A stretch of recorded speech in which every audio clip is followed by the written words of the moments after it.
If you can look at somebody and tell how much money they ain't got no money. Ooh. Damn. They ain't got no money. If I can look at your house and your cars and your clothes and your jewelry and come up with a sum of how much money I think you ain't got no money.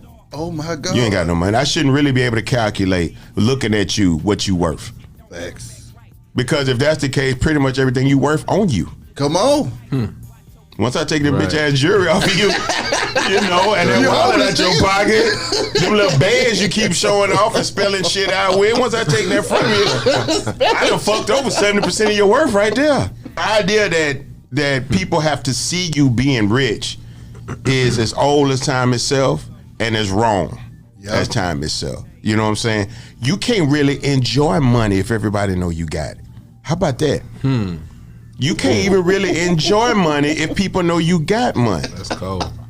I remember somebody asked me, it was Dame Dash. Dame Dash and we was doing Big Pimpin'.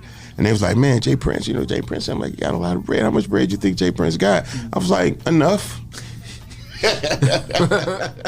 and for me, that's all I want. I just need enough money. Exactly. I don't need all the money. I need enough. Enough to do whatever I need to do. Enough to take care of whoever I need to take care of. Come on. Enough to be wherever I want to be. Come on now. That's it.